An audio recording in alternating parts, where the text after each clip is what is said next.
interesting times. Today's stories. China deploys army medics to an overwhelmed virus epicenter. Chinese leadership meets to discuss coronavirus prevention. Doctors say both coronavirus cases in Paris are well. Brazil and India sign deals on energy and agriculture. Gantz says President Trump's Middle East peace plan will be a meaningful landmark. White House counsel says President Trump did absolutely nothing wrong. An official says no talks with Iraq yet on removing U.S. troops. Plus, church members help alleviate daily hardships in Hawaii and American Samoa. This is Eagle News coming to you from Washington, D.C., bringing you stories from around the globe. I'm Ace Ramirez.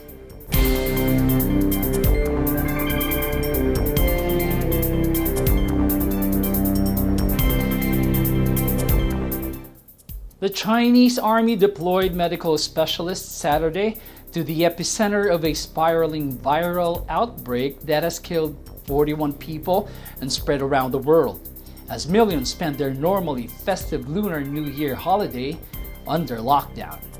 The country's most important celebration has been all but canceled for some 56 million people, as authorities expanded travel bans in central Hubei province, now affecting 18 cities. 在我们医疗队的统一指挥下，我和我的队员们一起，一定能够同舟共济、团结一致、齐心协力，战胜疫情，完成大胜仗、零感染这样的任务。4日凌晨，接到任务的海军军医大学迅速部署落实，紧急动员，全体医护人员纷纷请战，主动要求参加这项光荣的任务。我们有能力、有信心和全国人民一道，打赢这场看不见敌人的战争。 On Saturday, when they should have been celebrating, citizens of Wuhan stood in line at a pharmacy to buy masks from employees in full-body protective suits and surgical gloves. On the eastern outskirts of Wuhan, Hubei's capital and the source of the previously unknown 2019 novel coronavirus, or 2019 NCOV, police manning a roadblock turned away a handful of vehicles trying to exit the city. But the police allowed some medical workers who had gone home for the holidays to re-enter the city to help at overwhelmed hospitals. But the respiratory contagion continues to spread. The nationwide death toll has jumped to 41, the government said Saturday, after 15 more people died in Wuhan. Confirmed infections also surged to 1,287, up from 830 reported 24 hours earlier. Most of the deaths and overall cases have been in Hubei. In a dramatic escalation of the central government's involvement, China deployed 450 military medical staff to Wuhan, state media said. The medics who arrived on military aircraft late Friday include doctors with experience combating SARS or Ebola and will be dispatched to hospitals that are reportedly short on beds due to infected patients and worried locals. The National Health Commission also ordered nationwide measures to detect people carrying the virus on planes, trains, and buses across the country. The virus has caused global concern because of its similarity to SARS, or severe acute respiratory syndrome, which killed hundreds across mainland China and Hong Kong in 2002 to 2003 and spread to a number of other countries. It has now spread nationwide and to a dozen other countries, with France saying 3 cases had been confirmed there, the first known European infections. Australia and Malaysia on Saturday became the latest countries to confirm infections. Beijing's Forbidden City, Shanghai Disneyland, and a section of the Great Wall are among many attractions that have closed as a precaution.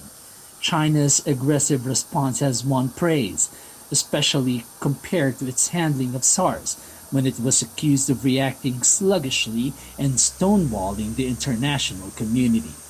President Donald Trump tweeted hours after the United States confirmed its second case, and I quote, "China has been working very hard to contain the coronavirus."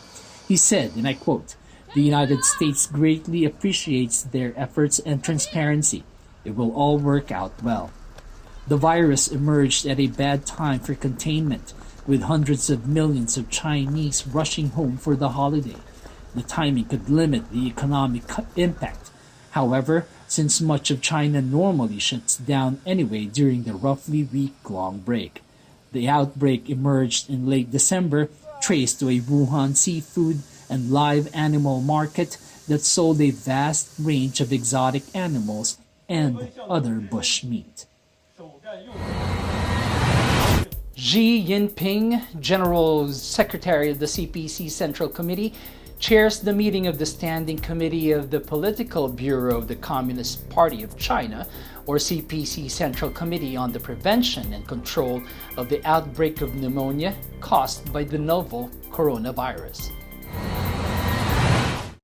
President Xi Jinping warned Saturday that China was facing a grave situation as authorities took more drastic steps to halt the spread of a virus that has killed 41 people and is overwhelming hospitals at the epicenter of the health emergency.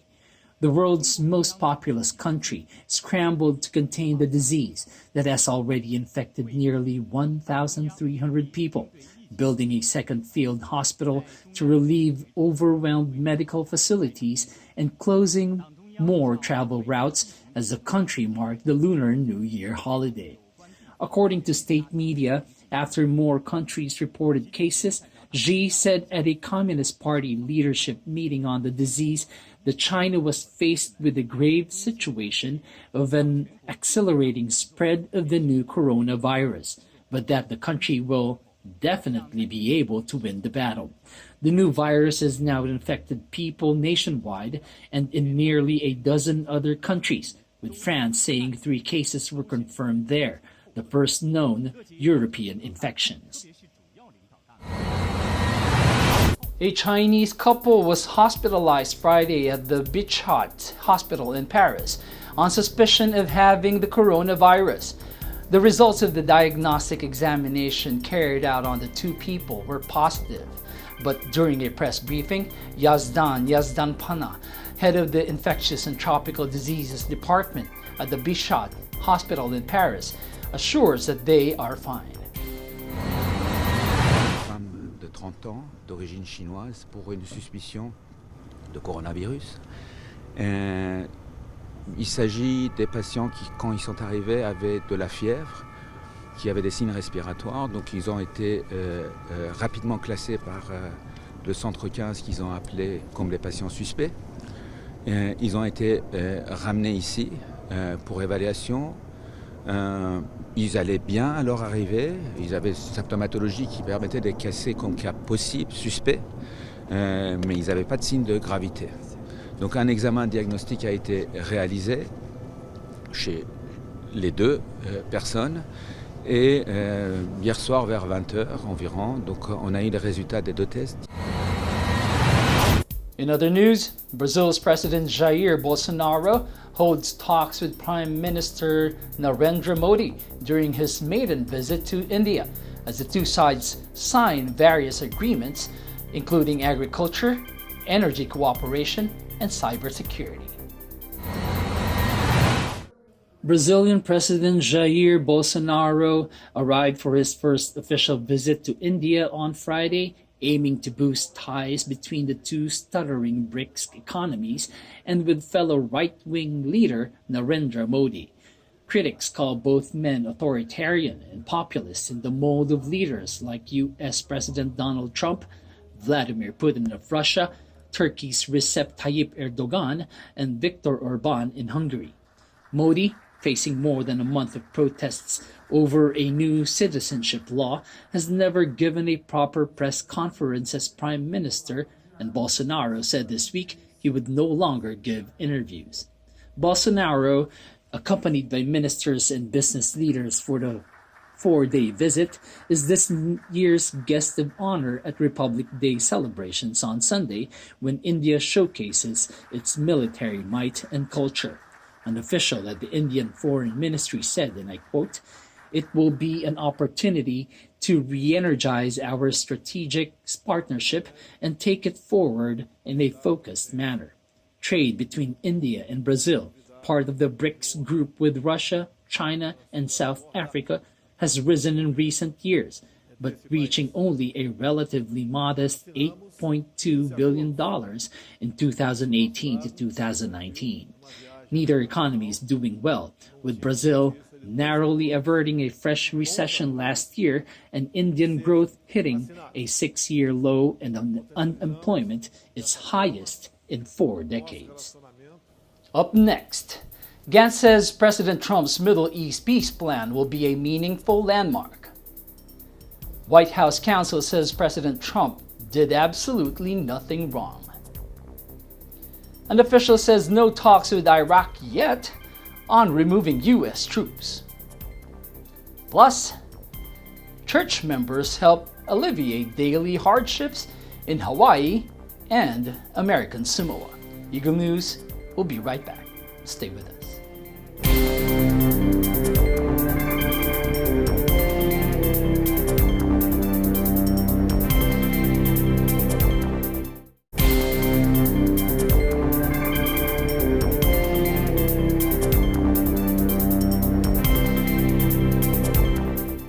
Welcome back. This is Eagle News coming to you from Washington, D.C. Retired Israeli General Benny Gantz, one of the leaders of the blue and white Kahol Lavan political alliance, says during a press conference in Tel Aviv that he has accepted the invitation of U.S. President Donald Trump to attend talks in a peace plan for the Middle East in Washington next week, with Israeli Prime Minister Benjamin Netanyahu. I have decided to accept the invitation extended to me by President Trump and meet with him in person this Monday as the leader of the largest party in Israel. I can, however, tell you that the peace plan devised by President Trump will go down in history as a meaningful landmark, mapping the way for the different players in the Middle East to finally move forward towards an historic and regional agreement. Over these few months, I've held many meetings and discussions on the peace plan with the President's advisors, White House officials, and my friend, Ambassador David Friedman. I value and appreciate their commitment to the State of Israel and its prosperity, as well as their willingness to share, to listen to what was said in these talks regarding Israel's security interests and its regional and international status. Israeli Prime Minister Benjamin Netanyahu on Saturday said he expected U.S. President Donald Trump's peace plan for the Middle East to be historic ahead of a trip to Washington. Netanyahu, who has been invited to meet Trump at the White House on Tuesday to discuss the plan, said in a statement, and I quote, "An opportunity such as this comes once in history and cannot be missed. I am full of hope that we are on the verge of a historic moment in the annals of our state." Trump on Thursday said he will release his long-delayed plan before meeting Netanyahu in Washington. Trump said, and I quote, "If it's a great plan, it's a plan that really would work." Netanyahu's political rival Benny Gantz has also received an invitation to attend the White House talks. The Palestinian leadership was not invited and has already rejected Trump's plan amid tense relations with the U.S. president over his recognition of Jerusalem as Israel's undivided capital. Palestinian President Mahmoud Abbas' spokesman said in a statement earlier, and I quote, "This step only reaffirms our absolute rejection of what the U.S. administration has done so far, particularly the recognition of Jerusalem as Israel's capital. The Palestinians see East Jerusalem as the capital of their future state and believe that Trump's plan buries the two-state solution that has been, for decades, the cornerstone of international Middle East diplomacy. World powers have long agreed that Jerusalem's fate should be settled through negotiations between Israel and the Palestinians. Meanwhile, White House lawyers began presenting their defense of President Donald Trump at his historic Senate impeachment trial on Saturday, saying the president had done nothing wrong in his dealings with Ukraine and accusing Democrats of seeking to overturn the results of the 2016 election. White House counsel Pat Cipollone took the floor for opening arguments at a rare weekend session of the 100-member Senate, which will decide whether the 45th U.S. president should be removed from office. Democratic prosecutors from the House of Representatives, which impeached Trump on December 18th, had not made their case that the president was guilty of abuse of power and obstruction of Congress. Cipollone said at only the third impeachment trial in U.S. history. We don't believe that they have come anywhere close to meeting their burden for what they're asking you to do. In fact, we believe that when you hear the facts, and that's what we intend to cover today, the facts, you will find that the president did absolutely nothing wrong. House prosecutors spent the previous 3 days laying out a detailed case that Trump withheld military aid to Ukraine to pressure his Ukrainian counterpart to open an investigation into political rival Joe Biden. Cipollone said Democrats were asking the Senate to, and I quote, overturn the results of the last election and remove Trump from the ballot in the upcoming November vote. They're asking you not only to overturn the results of the last election, but as I've said before, they're asking you to remove President Trump from the ballot in an election that's occurring in approximately 9 months. They're asking you to tear up all of the ballots across this country. They're asking you to do something that no Senate has ever done. And they're asking you to do it with no evidence. And that's wrong. And I ask you to keep that in mind. I ask you to keep that in mind. Shortly before the defense began its presentation, Trump fired off a tweet with insulting nicknames for leading Democrats and told his supporters to tune in to the live television broadcast. The Republican president also tweeted remarks from supporters lauding his achievements since taking office in January 2017.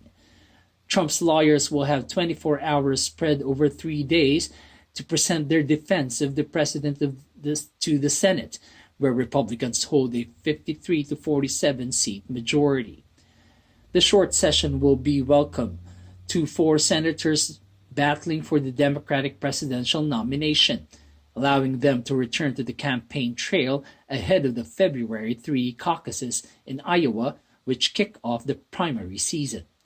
Vermont Senator Bernie Sanders, Massachusetts Senator Elizabeth Warren, Minnesota Senator Amy Klobuchar, and Colorado Senator Michael Bennet have been forced to remain in Washington for the hearings. A 2/3 majority, or 67 senators, is required to remove a president from office, and Democrats do not appear to have made any inroads in Trump's wall of Republican support. Let me read you what our Ukrainian ally said. President Zelensky, when asked about these allegations of quid pro quo, he said, I think you read everything. I think you read the text. He says, we had a good phone call. These are his words. It was normal. We spoke about many things. I think, and you read it, that nobody pushed me. They think you can read minds. I think you look at the words. A senior U.S. official said Thursday the United States has not yet entered into talks with Iraq on the removal of U.S. troops from the country, as demanded by the Iraqi parliament. Coalition operations have been primarily on pause in Iraq as we focus on force protection and looking into the way forward with the Iraqi government after the non-binding vote by the Council of Representatives on the withdrawal of U.S. and thus coalition forces. We have not seen an uptick in violence in Iraq by Daesh in this period. They haven't taken advantage of it as far as we can see.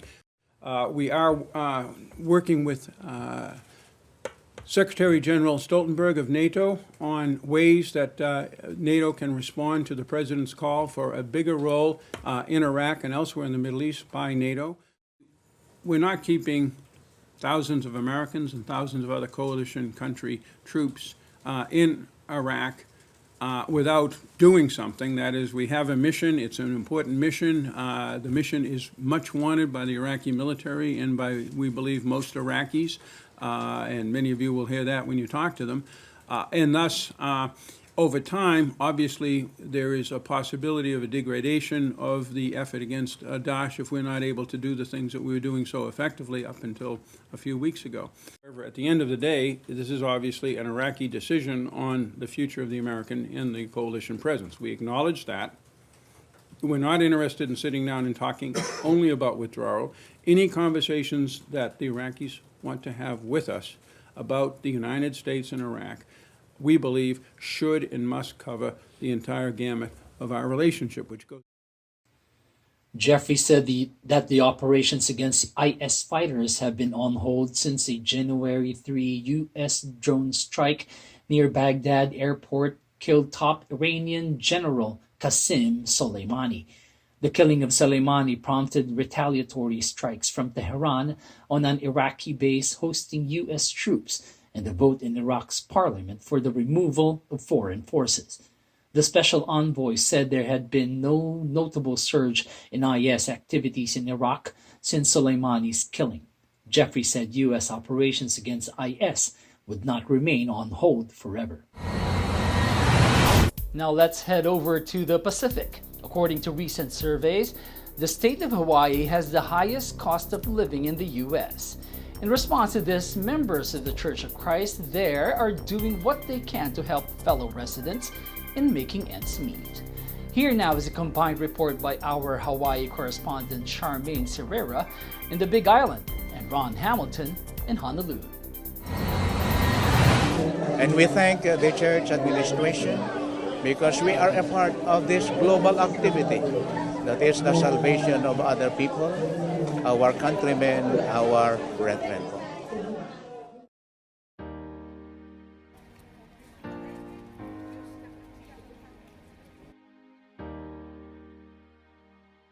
Members of the Iglesia Ni Cristo or Church of Christ throughout the Pacific continue their works of charity in 2020 through the outreach program, My Countrymen, My Brethren. Brother Arthur Agag, the supervising minister in Hawaii, describes the state's economic conditions back then and the conditions now. In the year 1982, we were assigned already in this part of the world. And the situation of the economy is not like now. Yes, they have a lower wages compared to the wages now being earned by people. But the raise of the food prices and other commodities went to the roof. And because of that, it is really harder now to make a living here in Hawaii. In an effort to alleviate such challenges, INC members in Kauai, Maui, and Big Island, and even as far away as American Samoa, donated bags of relief goods to their visitors, doing what they can to help fellow residents with their daily life while introducing them to the global church. For more on the church outreach events in Oahu, here's Ron Hamilton. Despite the forecast calling for heavy rains, flooding, and strong winds, church members and officials, along with their guests, did not appear to be hindered by the weather as seen here at a spiritual gathering and charity event in Honolulu.